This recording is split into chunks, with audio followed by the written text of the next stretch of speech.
What up, hotheads? I'm Henry, and this is Blaze the Roof.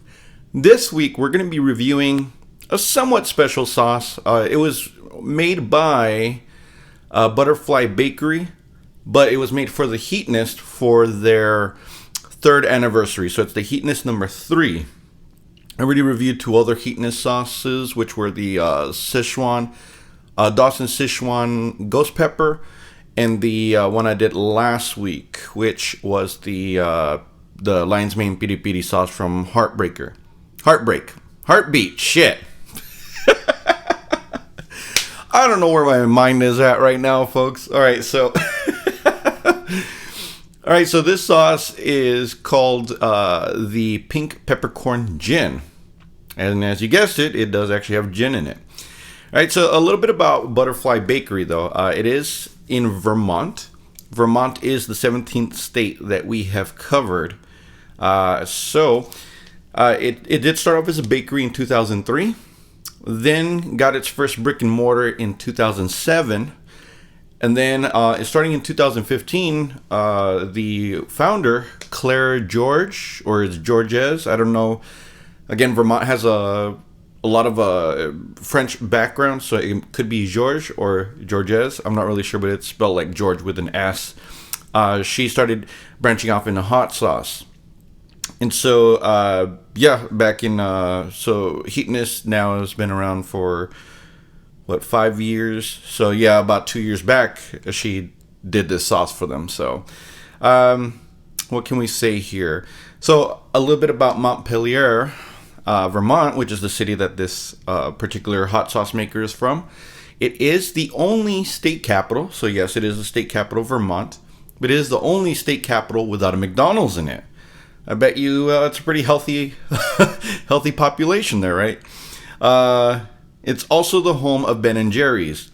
That probably cancels that out, because Ben & Jerry's is damn delicious, but it's not what I would call health food, right? What else? It is also 54% female. So, I guess, gents, if you're looking for a woman, Montpelier might be a good place to go. Now, I don't know if they're single or not, but, hey. Famous people from there. The only one I could really find is Frank Miller. Frank Miller is a comic book writer that has come up with some wonderful gems, such as the 300. And, I don't know, this thing called The Dark Knight Returns? I don't know. You might have heard of him. Some guy named Batman. But anywho, also Sin City. So, very, very iconic and beloved comic book writer. So, or graphic novelist, shall we say. So, he dabbles more in that rather than comic books. So, all right, so let's look at the packaging here. One thing I want to say immediately is if you look at it, this sauce, there's a lot of seeds in there. It's going to be pretty interesting. But, true to form, right? So, if you see, it says Heatness number 3 on there. It's a Butterfly Bakery. So, there are purple butterflies on a yellow background. Actually, pretty elegant looking. It's got the flourishes in the corner, which I guess are some type of herb. I'm not really sure what it is. I don't know. But nonetheless, it's a nice looking bottle. The cap is actually a nice metallic. I don't know if it's a tin or aluminum cap, but it's pretty nice. And then the wrapping is black. So pretty nice overall. And then, as it says here, right? In celebration of the 3rd anniversary of the Heatness hot sauce tasting room on Wythe Avenue, we present a collaboration with Butterfly Bakery, emphasizing the unique characteristics of gin and the delicate floral notes of pink peppercorns. A sauce to brighten up your food and your day. Let's look at the ingredients.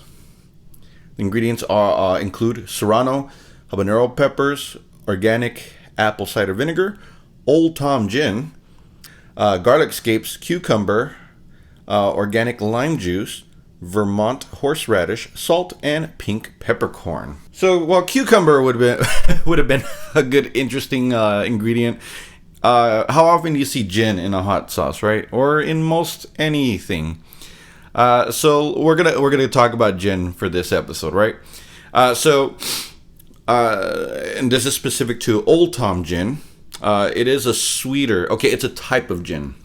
So it's a sweeter version, yeah, it's a sweeter type of gin than your regular gin, I guess, right? Gin is known to be very dry, so it did disappear around Prohibition when the London dry gin actually hit, right? Once Prohibition hit, people were bootlegging in the probably like your Beef Eater or those other types of gins. Maybe, I don't know about Tanqueray, but like those kind of gins, they were importing those illegally, right? I can't believe they would do that, the jerks. Someone found a recipe how to distill the Old Tom gin and brought it back around in 2006. And then gin, if you know anything, it is made from juniper berries, and it doesn't have to be aged, right? And it is maltier than dry gin. So I don't know exactly how you make dry gin, but apparently I guess this is easier and quicker to make. So, all right, before we get any further though, let's hear from this week's sponsor. Hey, Trump and QAnon supporters. Are you tired of being mocked for your beliefs and your denial of reality on Facebook, Twitter, and Instagram? Then Mindspace is the new social media platform for you. We won't censor your posts ever. Hell, we even block true stories here so that you can create a truly safe space for yourself.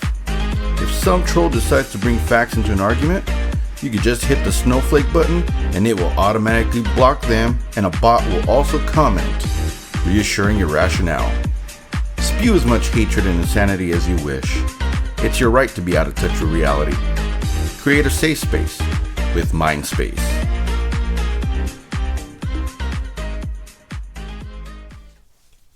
Now, for the moment of truth.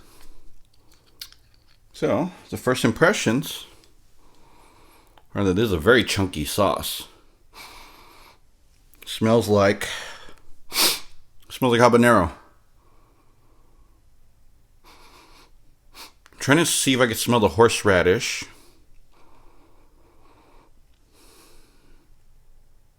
I smell vinegar and peppers. Actually, maybe with a touch of horseradish. So this should be interesting. All right, whoops.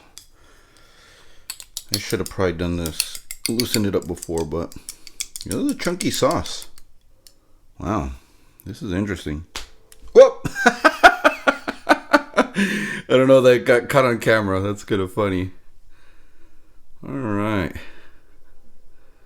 So, let's see here. Try even this out.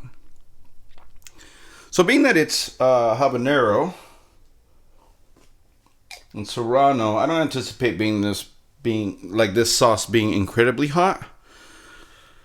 You might be able to see the bit of hot sauce that spurted out of the bottle and onto my wrist, but you see it's red, it's chunky, there's seeds in it though.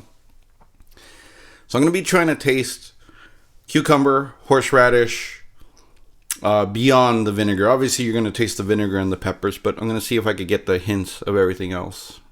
Especially the horseradish. It's interesting. All right. Cheers.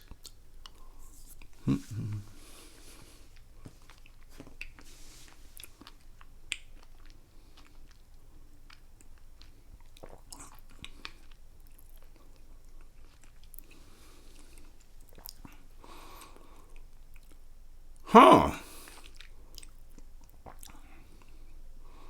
All right, that's interesting.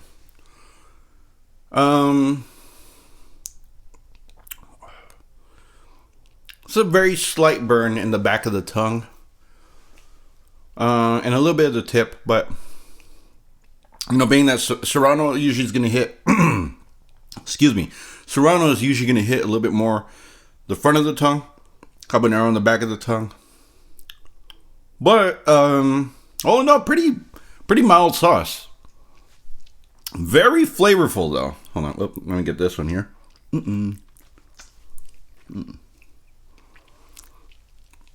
It kind of reminds me, and it could be the horseradish, right? Kind of reminds me of a little bit of a cocktail sauce. You dip your shrimp in, except instead of tomatoes and ketchup or whatever, It's hot sauce. I wonder if that's what they were going for. Unfortunately, I don't drink enough gin to be able to pick it out. There's nothing alcoholic in this. I wonder if that has to do with the sweetness in this, though. Just a touch of sweetness, but not too much. It's got a little bit of sour because of the vinegar. It's got a little bit of actual bite because of the horseradish. I could taste the horseradish in the aftertaste. Didn't really get the cucumber too much, but it's a good sauce. Geez, I would actually use this instead of a shrimp cocktail. I would just put a bunch of this, dip shrimp in it. That's pretty good. It's a damn good sauce. What are some other uses? I mean, I think I could get away with excuse me.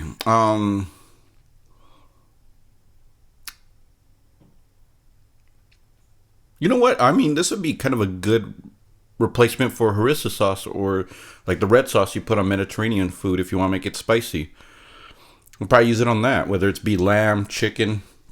I think it'd be good for that. I don't know if I'll use it like in tacos or anything Mexican. Trying to think about other cuisines. Not Asian, probably not Indian. Those are probably going to be spicy enough as it is.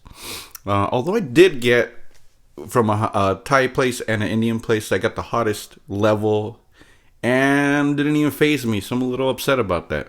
Am I just getting too used to heat? Well, we'll find. I guess time will tell, right? But this is a lightweight sauce. I actually think this is one that a lot of people could enjoy.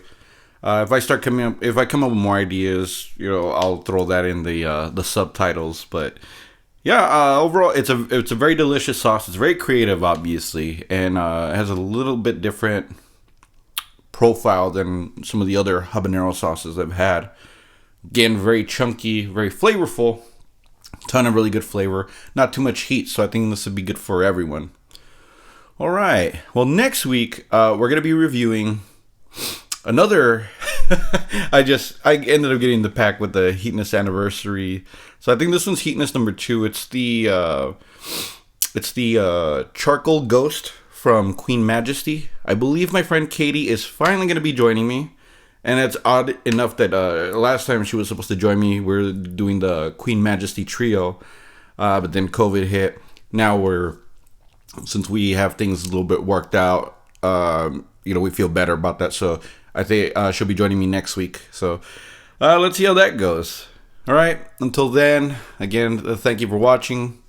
I'm Henry, and remember, spice up your life. Take care.